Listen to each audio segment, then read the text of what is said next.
As SpaceX's Starship continues to evolve, its sheer scale inspires awe.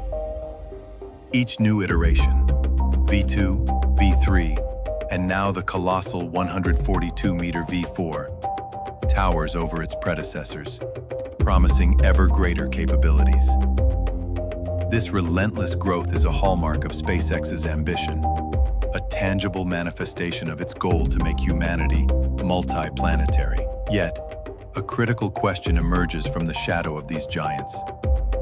Is this constant increase in size a sign of unbridled progress? Or is it a necessary and reactive compromise to overcome a fundamental, persistent flaw in its design? The answer reveals a profound engineering struggle, a battle against the unforgiving laws of physics, centered on Starship's persistent, dry mass problem.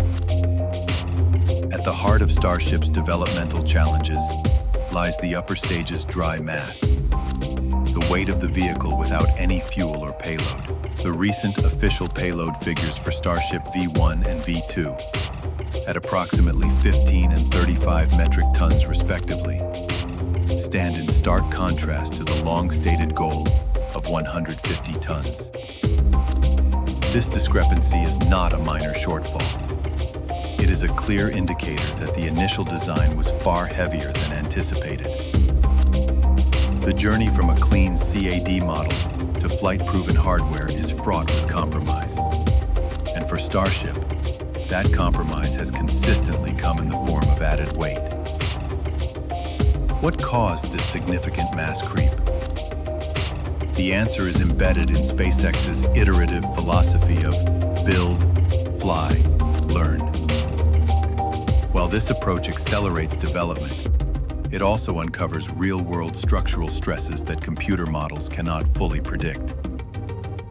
To ensure the vehicle could survive the immense forces of ascent and re-entry, SpaceX has been forced to continuously add reinforcements. The visible addition of more and more stringers, longitudinal stiffeners, and hoops, circumferential rings, to the hull, while necessary for structural integrity, has systematically added kilograms, then tons, to the vehicle's dry mass. Furthermore, early issues with the incredibly complex Raptor engines, including propellant leaks, necessitated the addition of heavy shielding. This battle against mass is so critical that it has dictated major architectural decisions. The move to use the Mechazilla launch tower to catch both the booster and the ship, for instance, appears to be less an optimization and more a stark necessity. Adding robust landing legs and the underlying structure to support a skyscraper-sized vehicle would have added so much dry mass that it could have resulted in a negative payload capacity. The catch tower, therefore, became a prerequisite to make the system work at all, saving critical tons by outsourcing the landing hardware to the ground. This obsession with mass saving extends to the Super Heavy booster as well. Recent V3 designs have been spotted with only 3 grid fins instead of 4. While seemingly minor, removing one of these multi-ton aerodynamic surfaces, along with its complex hydraulic actuation systems, represents a significant mass reduction, demonstrating how every single kilogram is being fought for.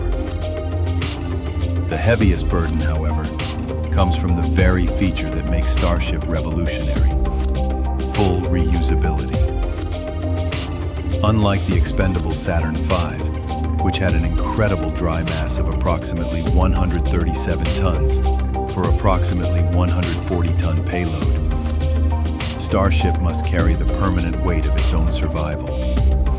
This includes the heat shield, the heavy steel flaps and their powerful control systems, and a staggering approximately 30 tons of dedicated landing propellant, mass that directly subtracts, kilogram for kilogram, from its potential payload.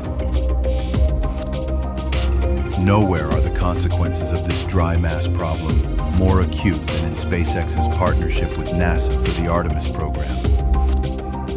The Starship Human Landing System, HLS, is the linchpin of America's return to the moon, but its weight directly impacts the mission's feasibility. A heavier HLS requires a proportionally larger amount of propellant to travel from low Earth orbit, LEO, to the moon and perform its landing and ascent. Since Starship cannot carry this much fuel in a single launch, it must be refueled in orbit by a fleet of dedicated tanker starships. SpaceX's primary strategy to overcome this challenge remains its proven method of relentless iteration. The upcoming V3 and V4 versions of Starship are designed specifically to claw back the performance lost to excess mass. They are significantly taller, allowing them to hold more propellant and thus improve their mass ratio, a key factor in the rocket equation. These future versions will also benefit from the improved Raptor 3 engine, which promises greater thrust and efficiency.